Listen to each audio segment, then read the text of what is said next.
Welcome back, everybody, to another exciting episode of Damage 365. We're back for episode number 3. I'm your host, Coach Kev, along with the real number 8, JT, who's in the house. Good evening, ladies and gentlemen. We come to you live from the Damage 365 studios high above Casa de Damage in Cliffwood Beach, New Jersey. We have a wonderful show for you in store today. And finally, the 20th anniversary of Damage Athletic Softball is kicked off in fabulous fashion as Damage swept their opening day doubleheader this week with amazing scores of 22-2 and 13-0. I'd like to add something just so you guys know. If you hear any banging, tapping, or what sounds like gunshots in the background, don't be alarmed. We are having a deck put in to Casa de Damage, and the contractors and carpenters are here now doing the work. But the show must go on. Okay, we got a little happy recap we'd like to cover. Starting with Saturday morning, live from the Wagner College Softball Complex. Damage took on Gingerbread Learning Center, and Rafael Laura took the mound, scattered 6 hits, allowed 2 runs, 1 earned, picked up the victory in his Damage debut. In Game 2, veteran and last year's most valuable player, Jason Cuomo, hits a 3-hitter and a 13-0 shutout, and his win also included a couple of strikeouts. Terry Schweiger, who is also my carpenter, is outside right now celebrating her 3-for-7 day between the 2 games and a double by nailing my wood. She was laying the wood. All right. And, of course, we also have a nice rookie recap. Again, we mentioned Rafael Laura with the bat. For the day, he was 3-for-5 with 3 runs batted in. Rachel Longo was 2-for-4 with a run batted in. Crystal Torres was 1-for-2 with a walk and a run batted in. Jonathan Velasquez was 4-for-6 with 2 runs batted in. And our shortstop, Mike Kingren, was 4-for-8 with 3 runs batted in. Overall, it was a great day for Damage Softball. Though the competition might not have been what we wanted it to be, especially for an opening day, it just, to me, it was like an extended spring training. But we played clean ball. We played clean defensively. We were smart with the bats. Nobody was trying too hard to do too much in run batted in situations, and overall it worked out really well. Our leadoff guy, Jonathan, over here, he led the season off with a walk. Anybody knows Jonathan, he maybe walks twice a year. I think he walked 3 times for the day. 3 times. Not once, not twice, but 3 times. Play discipline, guys. So you know Damage was going to have a good day when Jonathan walked 3 times. And there must have had to be some really bad pitches for him not to swing at it. Just throwing at my feet. If you can't reach it, you can't hit it. That's right. That's Jonathan's philosophy. If not, it would be thou shalt not pass. Thou shalt not pass. It was a nice day, though, Everybody looked good out there, solid all around. Didn't even look like we had rookies out there, It did not. It looked like we actually practiced. Yeah. Well, kind of. Kind of. We'll come back next week, and we'll take on one of our rivals, Pepper Jack Grill. Those games will be at 11:30 and 1 o'clock at the same Wagner College Softball Complex. And that was a rescheduled game. It was originally supposed to be 8:30 and 10 at Egbert. But, again, it's 11:30 and 1 at the Wagner Complex against Pepper Jack Grill. Pepper Jack Grill, I would check it out, ladies and gentlemen, if you haven't been there. It's a pretty good restaurant and bar located on Manor Road in Staten Island, New York, and they were actually on an episode of Mystery Diners. Really? Yes, they were. That's how I learned out. Before the team got its name, that's how I learned out about that place. What's their specialty? I don't know. Hopefully 2 losses. Like that. Like to eat that up. 2 losses, medium rare. Yeah. With a side of 4-0. Sounds good. Sounds good. In less than 10 minutes, our wrestling analyst, hashtag Nancy Raw. She hates when I call her Nancy Raw. She says it sounds dirty, but I think it sounds clever. But Nancy will be calling in, and she will be giving us her recap on Monday Night Raw. And hopefully she also gives us the Winner of the main event Battle Royal, which the winner was named the #1 contender for the Intercontinental Championship. And they will take on Wade Barrett at Extreme Rules. And I'm sure that Nancy will also have some miscellaneous banter and, as I like to say, she always does. Some venting. I'm sure she's going to want to do. She's probably mad at somebody this week. Some wrestler probably pissed her off. So John Cena? Yeah, probably John Cena. It's always John Cena. But, I know. She has like a man. She's got a grudge against John Cena. I know. I don't know why. I don't know. I think for Christmas I'm just going to buy a John Cena shirt. Buy the chain too. But yeah, gonna get her the chain with the padlock and make a rap. Make a "You Can't See Me" shirt. Hand the hand in the face. Well, we're gonna save some of this news for after Nancy's section, but since we kind of breezed through the Damage Happy recap, we are gonna give you a nice local sports story. We're not going to say we broke the news like ESPN always does, because they're always 3 hours late with their stories, but they're always the one that broke the news. They'll be breaking the news tomorrow. Yeah, they'll be breaking it for the next 36 hours. Breaking news, breaking news. Breaking news. Jets trade Darrelle Revis. Yes, you heard it, ladies and gentlemen. Just in case you lived in a bubble for the last 2 hours, Darrelle Revis is no longer a member of the New York Jets. He is now a member of the Tampa Bay Buccaneers. Boo. The Jets, in exchange for Darrelle Revis, have picked up a 2013 first-round pick and a conditional pick for 2014. Oh, well worth the trade.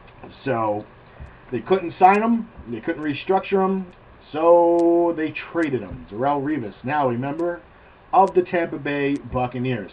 But at least they were smart enough to trade him outside the division. As long as he passes the physical.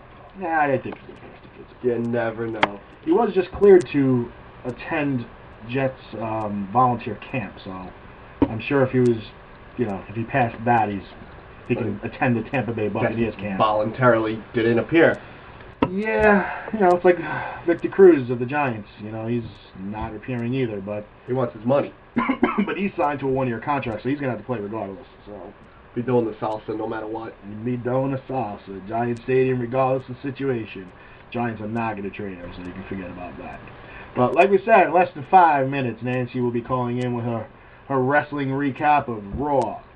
Monday main event, #1 contender match for the Intercontinental Championship, and I'm sure a little miscellaneous areas that Nancy will cover. She is our permanent staff member now. She was made permanent a little less than 3 days ago. As a permanent member of Damage 365 staff, she will be covering pretty much anything that has to do with wrestling, whether it's WWE, TNA, local.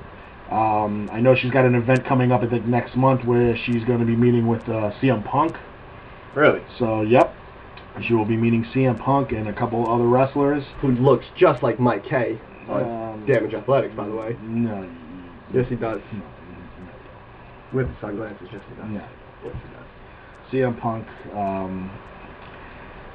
taking some time off, recouping some injuries, and, might not see him much on the WWE circuit at all. There's also been rumors that Shawn Michaels has been penciled in for 3 or 4 events featuring Degeneration X and Billy Gunn and Road Dogg. Right now it's just rumors, just whether or not he shows up. I have no idea. I don't know if this is going to play into the whole storyline of Brock Lesnar and Triple H, where Lesnar is going to pick off one member of DX at a time until Triple H agrees to the Extreme Rules match. I think it was a old school steel cage match was the request. Paul Heyman and Brock Lesnar. And a couple other things we wanted to talk about, outside of what Nancy wanted to talk about is, why is it every single wrestler who wins the United States champion is not from the United States? I mean, not everyone. I mean, dating back to the 70s and the 80s, the United States champions were American, a lot of them American born.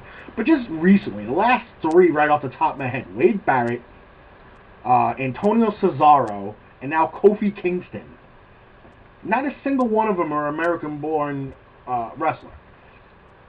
is the United States Championship does it signify an American-born wrestler, or does it just means that you won it while you wrestled in the United States? Means why you won it, right? You wrestled in the United States. Yeah, because apparently it has no meaning whether you're an American wrestler or not, or you were born in America or not, because nobody that is born in the United States even competes for this title. This title has absolutely no meaning anymore.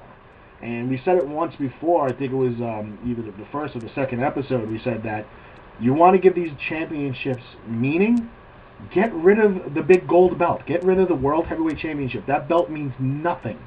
Absolutely nothing these days in the world of wrestling. Yes, it has tons and tons of historical meaning, but as of right now, it means nothing.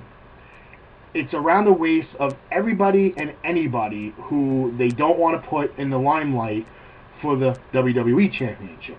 So it's like the secondary title. It's like, oh, consolation prize. You get to wear the big gold belt. Congratulations.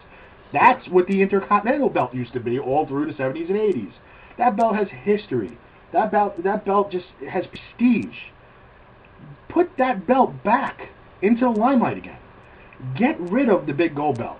It should have been retired when Ric Flair retired. I mean, that was common sense, because he's the one that brought the title there to begin with. When he defected to WWE and he was, prancing around as the real world champion, that's the belt he had around his waist. Now it just means nothing. It gets passed around like a box of chocolates, and, just like Forrest Gump said, you never know which one you're going to get.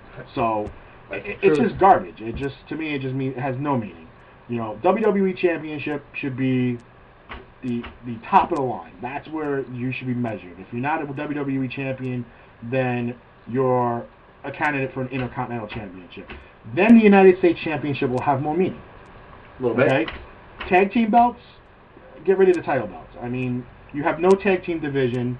Everybody's put together, single guys are put together as tag tems, and those are the ugliest belts I've ever seen. They look like euros. They look like euro pennies glued on a belt. I mean, they're awful. I mean, Battle Royals.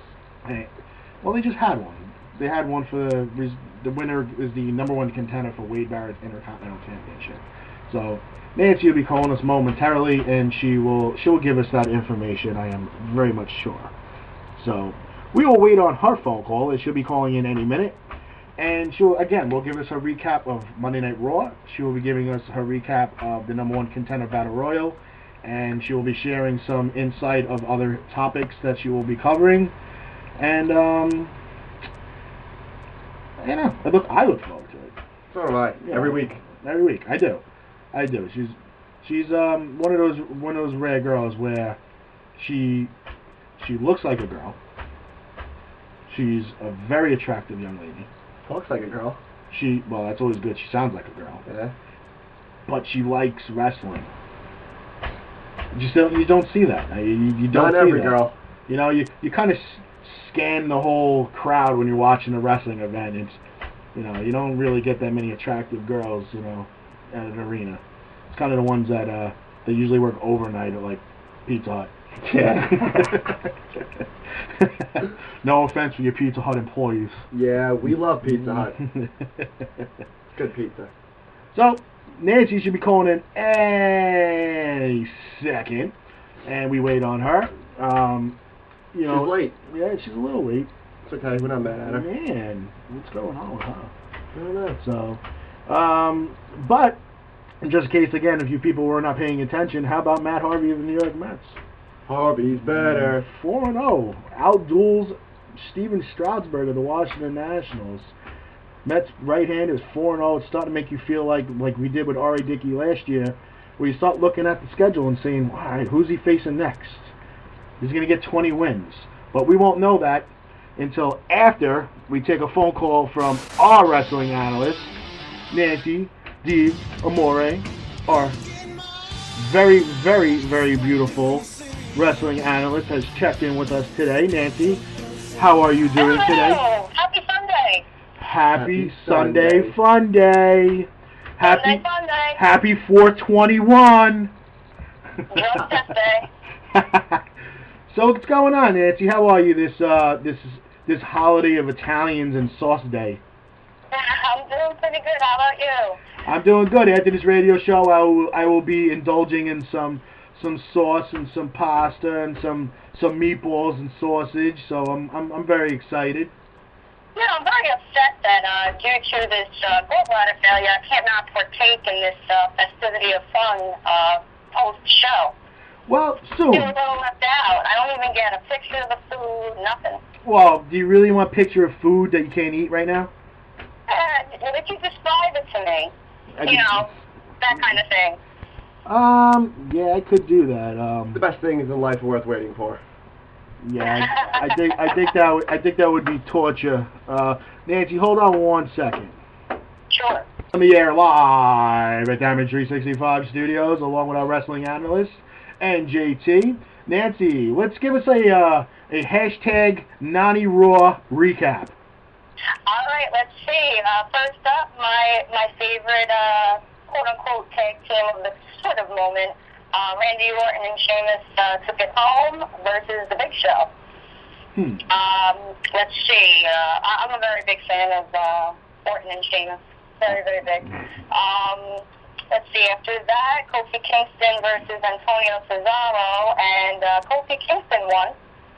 I did see that match. That's a great match. I think that was the only match I did see this week. He won the United States Championship. Very, very happy about that little push that Kofi got. I'm a really big fan of his, too. It almost seems like he has springs in his shoes, I swear. I have no problem with that match. I just have a problem with the all of a sudden burying of Cesaro. Yeah, it's a little messed up. I started to appreciate him a little bit more, but now it seems that, with more appreciation that there is towards him, the more that they're putting him towards the back burner. It's pretty sad that they don't utilize him the way they should. I agree. I mean, the guy's a physical specimen. He knows how to wrestle. I'm guessing that maybe he's got some attitude issue. I have no idea, but unless you're behind that curtain, everything else is speculation. But I would like to see him get maybe a major push towards a major title. And we were just saying before how the United States Championship is once again being held by somebody not from the United States, and once again, Kofi said he brought it home. Isn't he from? Where is he from? Jamaica? Where's he from? That's who I thought he was from. I thought he was from Jamaica. He had an accent, and he doesn't have an accent. I don't think that they can make up their minds with his gimmick. He's whatever. Maybe he's lying to us. Yeah.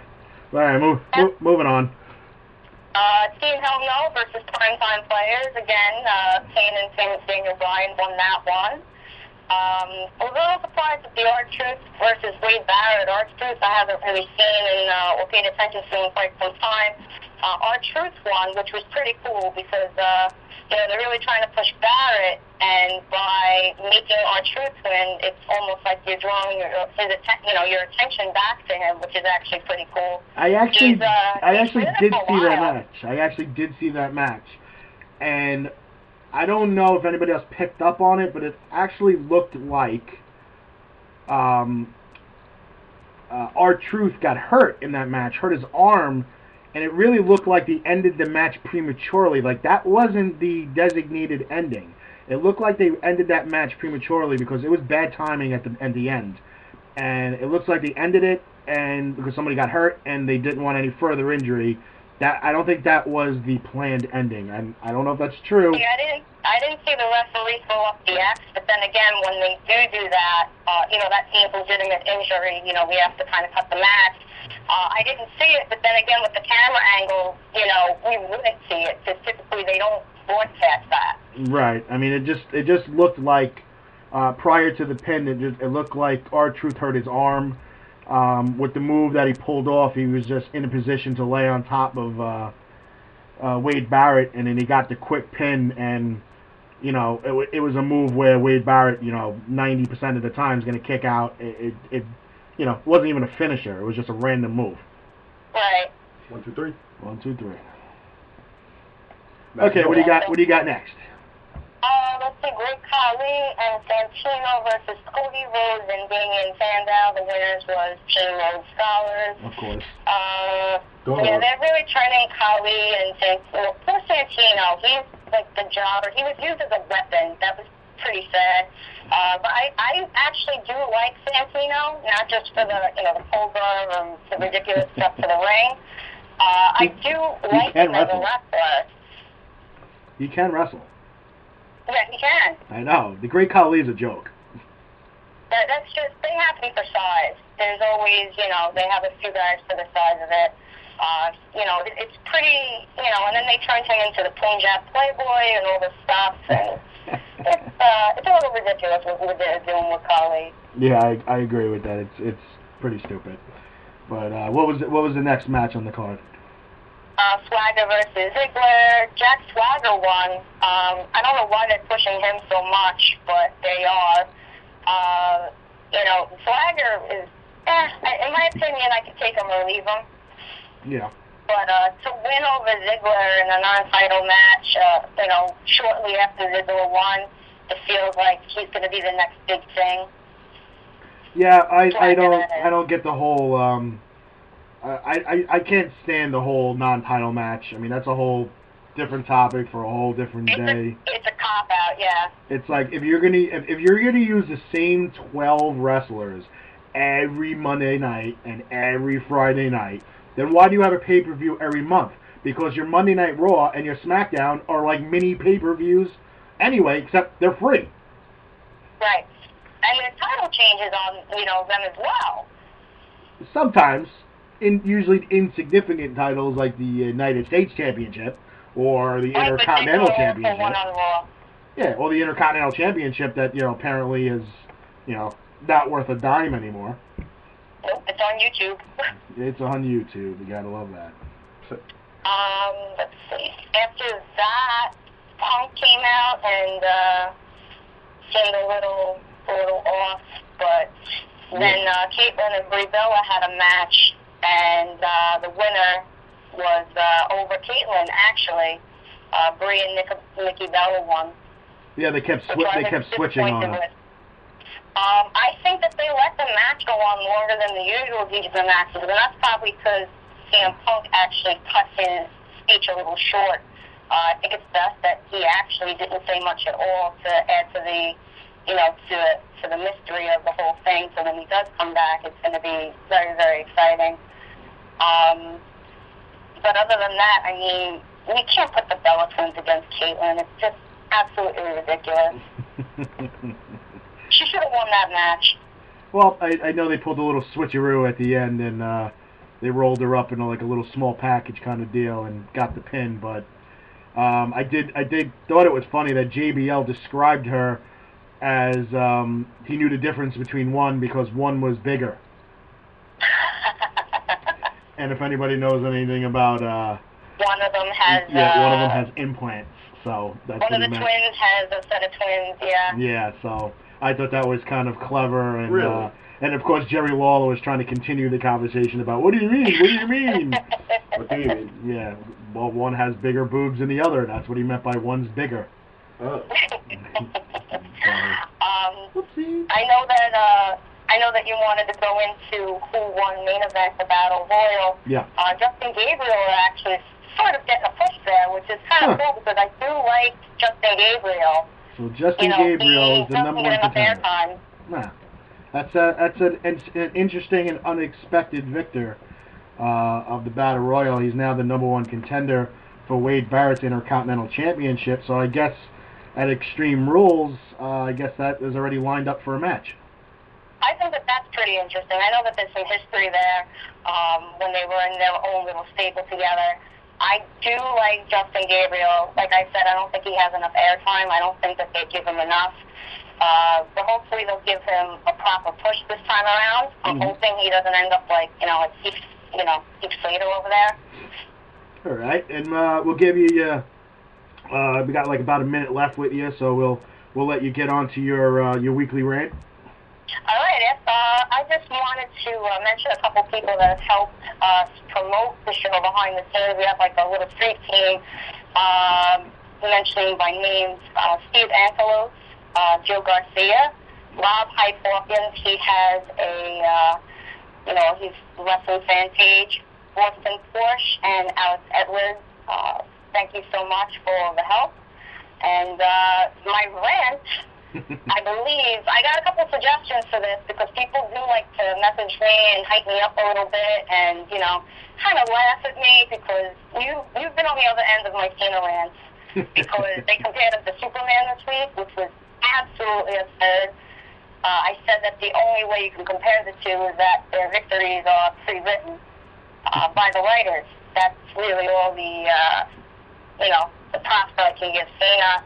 I think that Cena, this is the rant that I picked, should eventually end up trying to put over younger talent. It's pretty sad that they're not doing that with him, especially since he's been the champion. He's been around for 10 years. You know, he boasts that. But I don't feel like he's gotten anyone over. I feel like he takes the victories for himself. He's not like Jericho, that Jericho is so comfortable with his legacy that he can put people over. You know, he doesn't mind that. He did it with Fandango. He did it with a couple other people. He did it with Punk. You know, WrestleMania. He did it with Ziggler too.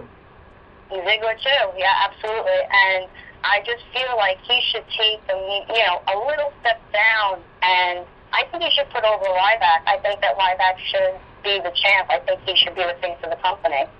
Yep, and I agree with that. And I absolutely agree with that. And I also think that I think these morons who chant Goldberg in the stands should get over themselves and realize that Goldberg's not even half the wrestler that Ryback is. You know, Ryback's actually trained. You know, he's actually a very talented, young man. I mean, not to take anything away from Goldberg, because I did enjoy Goldberg during his time with WCW and WWE. And, but the day that he went up against Brock Lesnar one-on-one with Stone Cold as a guest referee, you really got to see how bad of a wrestler Goldberg was. And Brock Lesnar couldn't even carry him, and it was pretty awful. He got exposed, and that's pretty much why he disappeared. He wanted to say that, he'd rather do matches for charity. I don't believe that for one bit. And, Ryback can wrestle. I mean, he's got the technique. Obviously, he's got the physique, and he's got the background. And he's been brought along by wrestlers. So he's been brought along by wrestlers to wrestle. He doesn't, he's not a football player that was looking for a secondary job. So he's a wrestler first. Yeah, I admire him. I really, really do. And I really hope that they give him a shot. I hope that, they agree to do that. Okay, and real quick, just name your friends again. We'd like to thank them very much for their support. We'd like to thank them for spreading the word for our radio show. We appreciate it 100%. As we send Nancy out with her theme, she's going to ramble off those names one more time. Guys, thank you very much. All right, Steve Wolf, Joe Garcia, Rob Heitbrook, and also Forge, and Alex Edwards, thank you so much for helping us. Guys, thank you very much. Nancy, thank you very much. Thank you. And we will see you next week, same time, at Damage 365. Ladies and gentlemen, that was Nancy D'Amore, also known as Nani Raw. Thank you, Nancy. We'll see you next week. See you next week. All right, bye-bye. Right. Bye. All right, ladies and gentlemen, we are, getting down to the nitty-gritty, a little under a minute left on our broadcast. We'd like to thank everybody from Damage Softball for a great, wonderful week of softball this past weekend. I also like to thank Kerry and Neil for the hard work that they're doing outside right now on my deck, and trying to keep the noise down as much as possible. I'm sure you've heard some random noises. I'd like to thank my partner over here, JT, and he's feeling a little under the weather. That's why you haven't heard much of him today. But, like a damaged player, he's been a trooper, and he's hanging in there, gave us everything he got left. And we'd like to thank our fans. And without you guys, we obviously wouldn't be doing this. So, until next week, ladies and gentlemen, we'll be back next week, episode 4 for Damage 365. I'm your host, Coach Kev, along with JT. The real number 8. We'll see you.